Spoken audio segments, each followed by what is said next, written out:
네, 그리고 세 번째로 여러분들이 가장 또 고민이 거리두기 정말 필요한 건 아는데 내 마음이 너무 불안해요.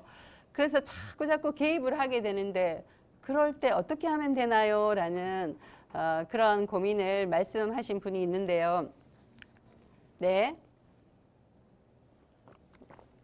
제가 걱정에 대해서 조금 이야기를 나눠보면 그 걱정이라는 것이 실제로는 우리가 걱정하지 않아도 되는 그런 걱정을 많이 하고 있다는 거죠. 그 우리가 아는 걱정 중에서도 한 40%는 절대 일어나지 않는 것이고 한 30%는 이미 일어난 것이고 22%는 사소한 것이래요. 그래서 실제로 우리가 그것을 좀 해결해야 되는 것들은 4%라고 합니다, 여러분. 여러분 그 지금까지 이 4%만 걱정하면 되는데 그렇게 걱정을 많이 했다는 거죠. 그러면 지금부터 여러분 4% 중에서도 또 걱정을 줄이는 법을 여러분과 함께 이야기를 나눠보고자 합니다.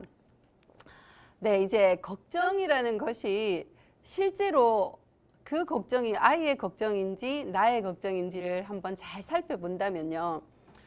그것은 사실은 부모의 불안과 조급함과 걱정일 수가 있는 것이죠.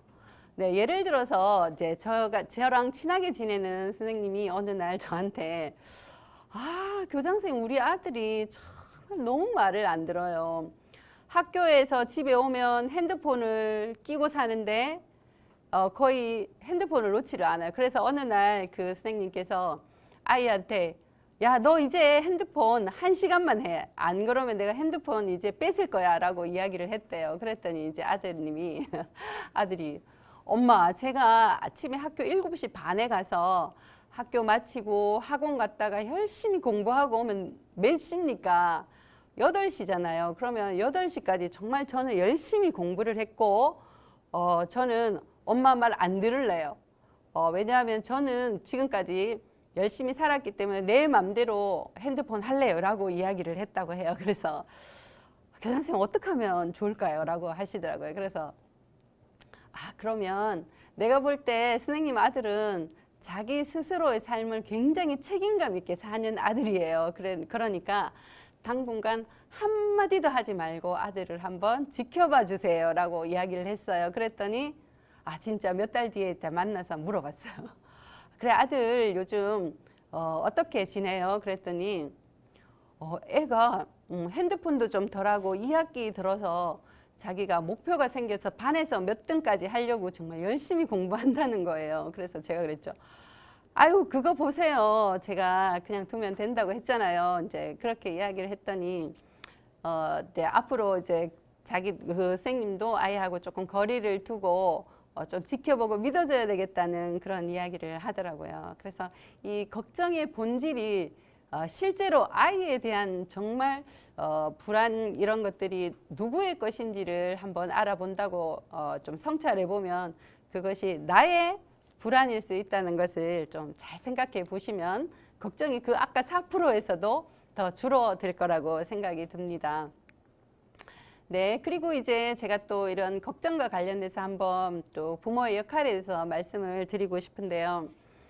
그 예전에 여기 이제 류시화의 지구별 여행자라는 책에서 제가 읽었는데 예전에 인도가 영국의 식민지였을 때 영국 사람들이 캘커타에서 이제 무료함을 달래기 위해서 이제 골프를 이제 치기를 쳤습니다. 골프장을 이제 만들고 골프를 치는데 방해자가 생겼어요. 여러분 방해자 여기 그림 보시죠, 그죠? 네, 바로 원숭이입니다. 그래 영국 사람들이 이제 골프를 딱 치면 이 원숭이들이 쪼르르 달려가지고 골프공을 자기 맘대로 여기로도 던지고 저기로 던지고 이렇게 해서 도대체 이 게임을 할 수가 없는 거예요. 그래서 처음에는 이제 골프공을 이제 원숭이가 막 던져놓은 데서 원래대로 갖다 놓고 하다가 나중에는 안 되겠다. 이제 그냥 원숭이가 갖다 놓은 그 지점에서 우리가 게임을 시작하자라고 해서 룰을 바꿨대요. 그래서 그 이후에는 아주 즐겁게 이 그 게임을 즐기면서 했다는 그런 이야기가 있는데요. 우리의 삶도 마찬가지인 것 같습니다. 우리의 삶도 자식 진짜 맘대로 안 됩니다. 왜냐하면 제가 진짜 대학원 공부한다고 밤을 새워서 공부하고 책을 읽어도 우리 딸들 책 많이 읽었을까요? 안 읽었을까요? 네, 마음대로 좀 잘 안 되더라고요. 아, 엄마가 공부를 열심히 하면 아이도 공부를 열심히 할까? 그것도 100%또 그거 맞는 거는 아니더라고요. 그래서 부모가 정말 원하는 대로 그게 안 되는 것이 자식이기도 하고 우리의 삶이기도 합니다. 그래서 부모의 역할은 부모가 앞에서 이리 와 저리 와 이렇게 끌어서 물론 뭐 방향은 제시를 할 수 있지만 완전히 내가 아이를 주도적으로 해서 끌고 가서 엄마 아빠가 원하는 대로 아이를 키우지는 말아야 되겠다는 거죠. 그래서 저는 항상 아이를 키울 때 최후의 보루라고 생각을 했어요. 왜냐하면 아이들이 저는 이렇게 지켜보고 가는 길을 보다가 예를 들어 낭떠러지에 떨어진다. 그러면 아 여기 낭떠러지야. 거기서 조심해라고 이렇게 포인팅을 해줄 수 있는 그 역할을 해야 되겠다. 아니면 아이가 정말 뭐 돈이 없거나 뭐가 없거나 위기 상황에 있을 때 엄마 아빠 저 좀 도와주세요라고 말했을 때 최후의 보루로서 부모 역할은 해야 되겠다 생각을 해서 지금까지도 항상 아이들을 믿어주고 좀 아이의 주도성을 살리려고 노력을 많이 하고 있습니다. 그래서 여러분들 아까 걱정이 많으시다고 했는데요. 제가 말씀드린 이런 생활 방식 또 교육 철학을 가진다면 그 4% 중에서도 조금 더 줄여서 걱정을 좀 덜 할 수 있지 않나 그런 생각이 듭니다.